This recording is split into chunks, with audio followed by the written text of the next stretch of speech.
December 22nd, 1944. Somewhere near Bastogne, Belgium. Private First Class Elias Thorne was not a killer. He was a fixer. In the Third Army, men were measured by the mud on their boots and the grease on their rifles. Elias had neither. He worked in the S4 supply section of the 4th Armored Division's support column. His weapon was a typewriter. His battlefield was a chaotic desk covered in requisition forms for socks, dried eggs, and Lucky Strike cigarettes. To the combat troops passing through the depot, Elias was invisible.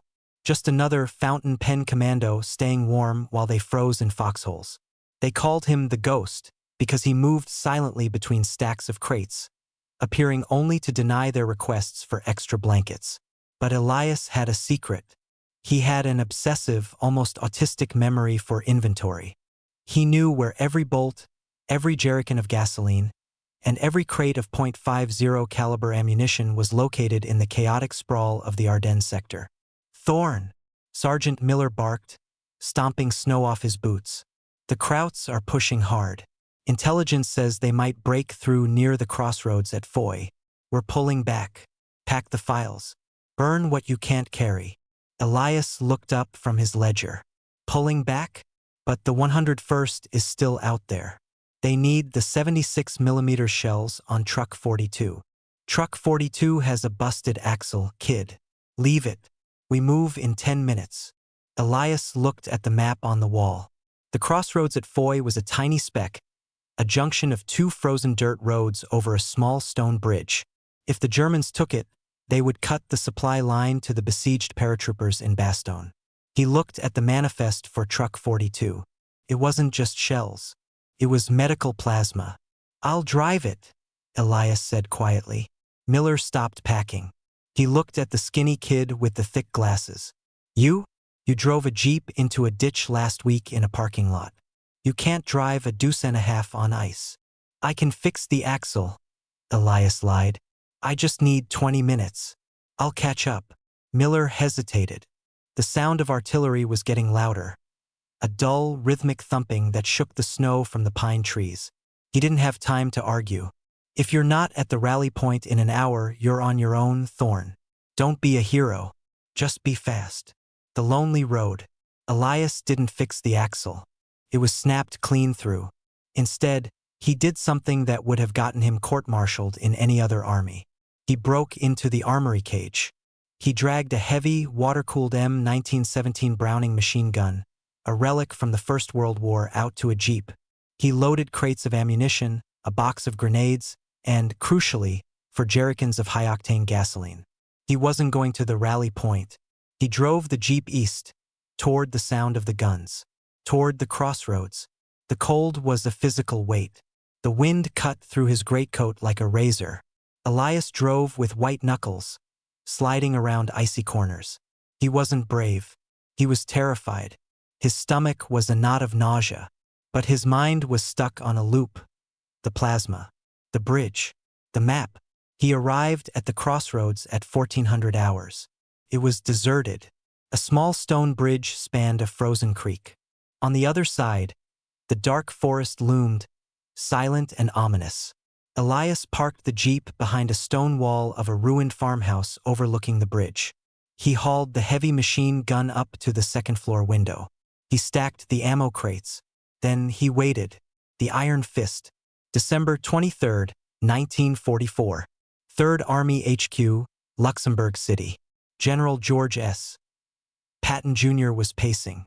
The room smelled of cigar smoke and tension. The map on the table was a sea of red arrows pointing at Bastogne. "I don't care about the weather," Patton roared at his meteorologist. "I want air support. I want my planes in the sky. If you can't talk to God about the weather, I will." He turned to his intelligence officer, Colonel Koch. "Where is the breach?" "Here, General." Koch pointed to the map. "Kampfgruppe paper is stalled, but the 2nd Panzer is probing our flanks. There's a weak spot here, a secondary supply route near Foy. If they cross this bridge, they can flank our relief column." "Who is holding it?" Patton snapped. Koch hesitated. "Nobody, General. The support unit pulled back an hour ago." It's open ground. Patton's face turned a shade of purple. Open?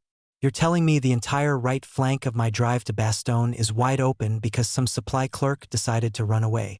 We are redirecting task force bound, sir. But they are 2 hours away. Patton slammed his hand on the table. 2 hours is an eternity in war. If the Germans cross that bridge, I will personally shoot the man responsible for leaving it unguarded. The army of one. Back at the bridge, Elias Thorne heard the engine. It wasn't a truck. It was a low, guttural growl that vibrated in his chest.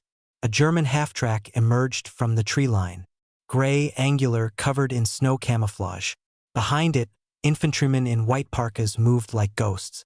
Elias adjusted his glasses. He had never fired a gun in anger. He had qualified marksman in basic training only because the instructor felt sorry for him. He looked at the M1917. He checked the water jacket.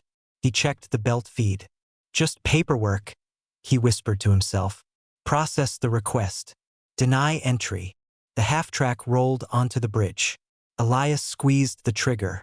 The old Browning chugged to life. Thump, thump, thump, thump. It was slower than the modern machine guns, but it was relentless. The first burst walked across the hood of the half-track. Sparks flew. The driver slumped. The vehicle veered sharply to the right and crashed into the stone railing, blocking the bridge. The German infantry dived for cover. Contact! A German voice screamed. Enemy bunker in the farmhouse. Elias ducked as bullets chewed up the window frame. Dust and stone chips sprayed his face.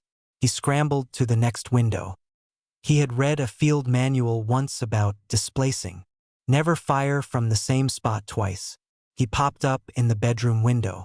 He fired a long burst into the snowbank where the soldiers were hiding. He saw them scatter. The bluff. For the next hour, Elias played a deadly game of hide-and-seek. He ran from window to window, firing short bursts. He threw grenades down the stairs to discourage anyone from getting close. To the Germans, it seemed like they had run into a fortified platoon. They didn't know it was one shivering clerk with thick glasses and a bladder that was about to let go. But then the growl got louder. A Panzer IV tank rolled out of the forest.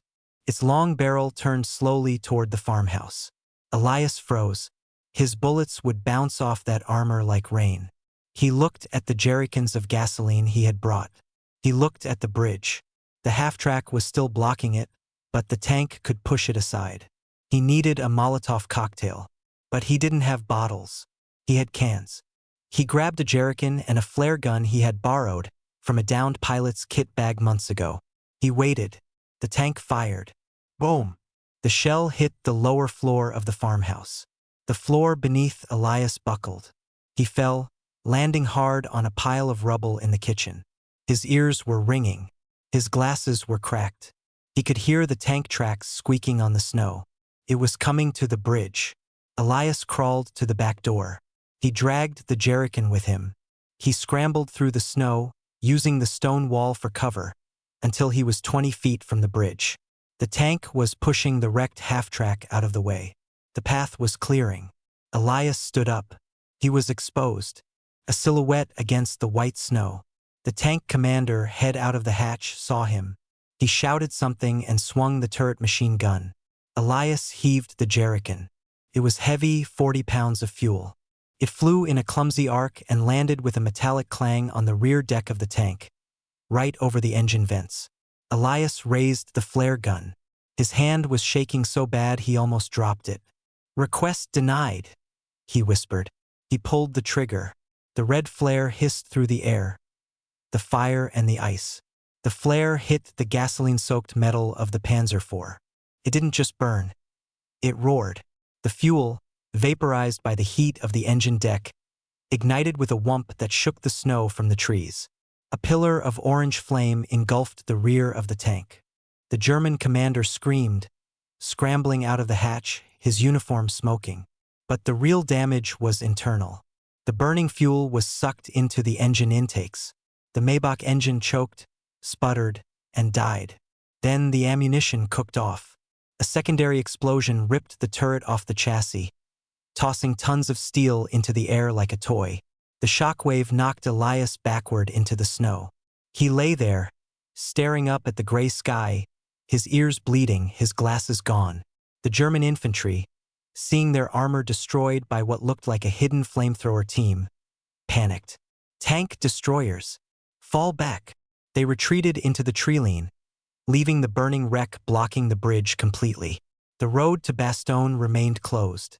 The cavalry arrives. 30 minutes later, the ground shook again. But this time, the roar came from the west. Sherman tanks from the 4th Armored Division Task Force Baum crested the hill. They were expecting a fight. They were expecting to see a German column pouring across the bridge. Instead, they saw a bonfire. Captain Lewis halted his lead tank. He peered through his binoculars. What in the hell? The bridge was blocked by a smoldering German tank. A half-track was crashed against the rail. Bodies in white snow camo lay scattered near the farmhouse. Clear the area, Lewis ordered. Infantry, sweep the buildings.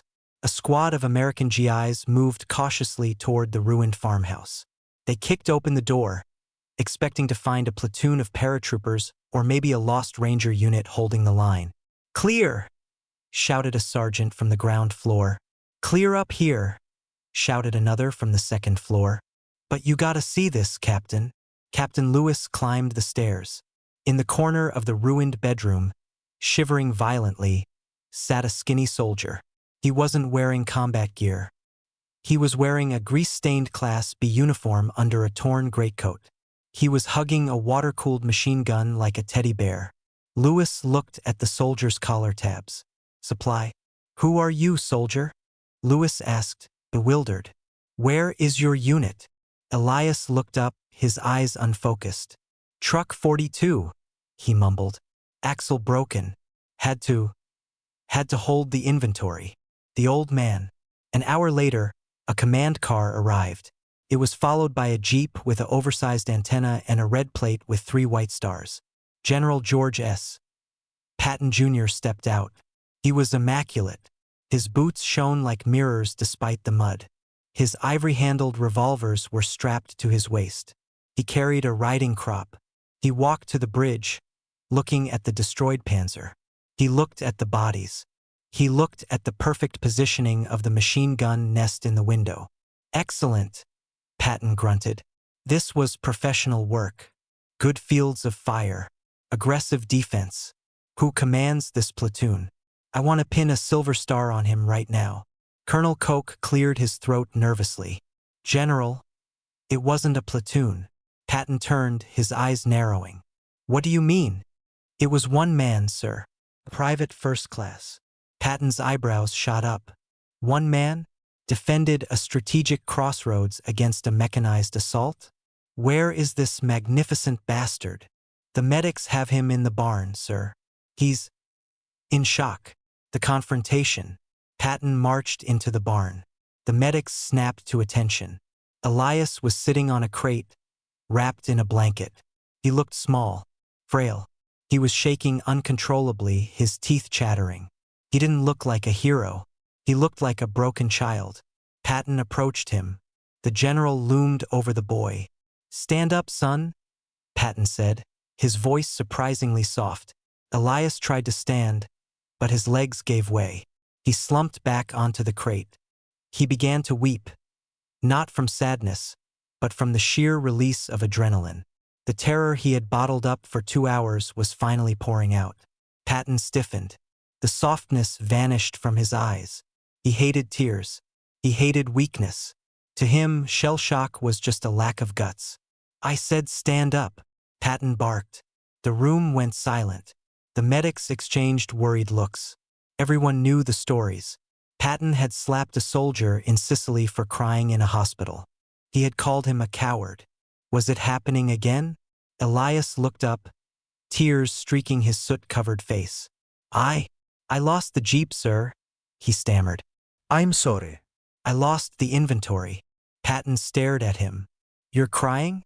You destroyed a tank, killed 20 Krauts, saved my entire flank, and you're blubbering about a jeep. Patton took a step closer. He raised his hand. The medics flinched, but Patton didn't slap him. He reached out and grabbed Elias by the collar of his greatcoat. He hauled the skinny clerk to his feet with one hand. He pulled him close until they were nose to nose. Patton smelled of leather and expensive cigars. Elias smelled of cordite and gasoline.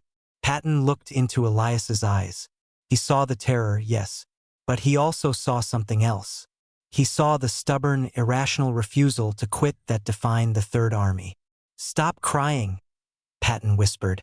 It wasn't an order. It was a reassurance. He let go of Elias. He turned to his aide.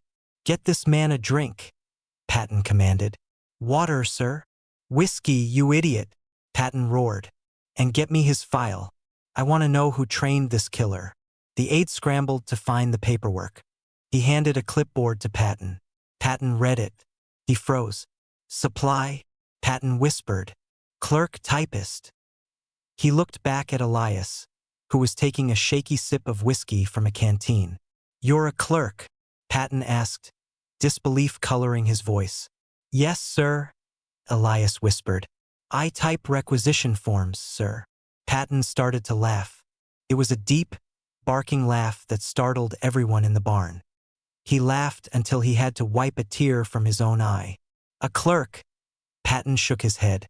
"God almighty. I have colonels who can't find their own ass with a map. And a clerk holds the line at Bastogne."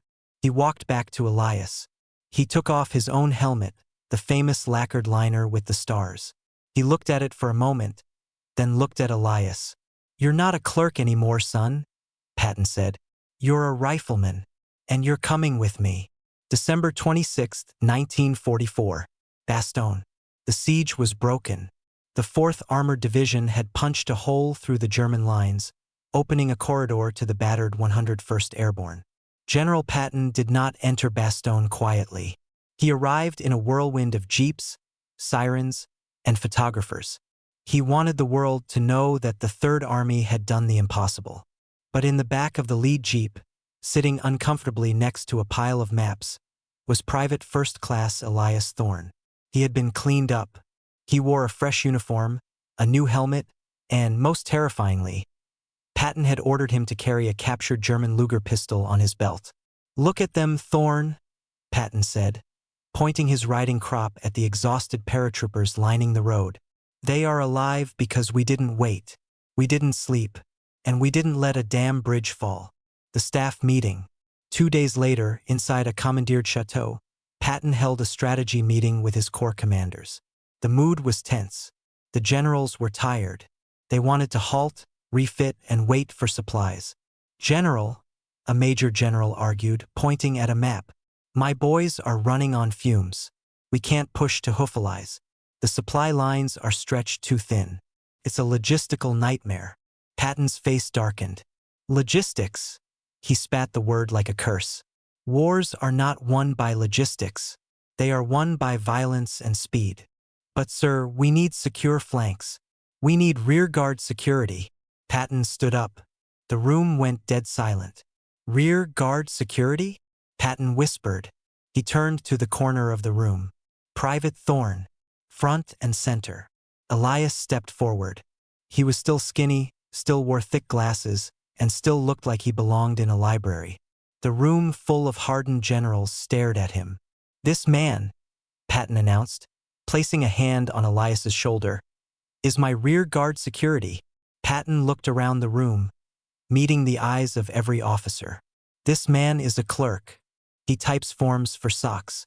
And yet, 3 days ago, he held a bridge against a panzer division with a bucket of gasoline and a flare gun.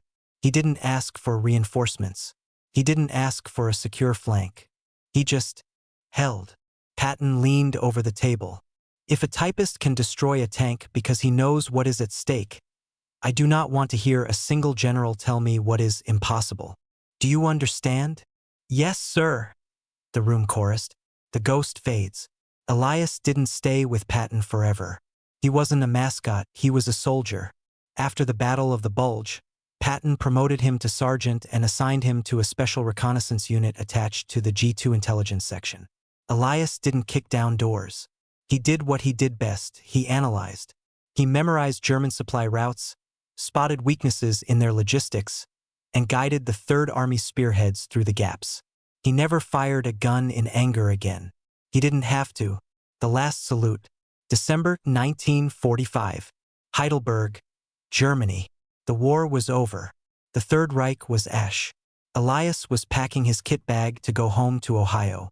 He was going to use the GI Bill to study accounting. The Luger pistol was wrapped in a sock at the bottom of his bag.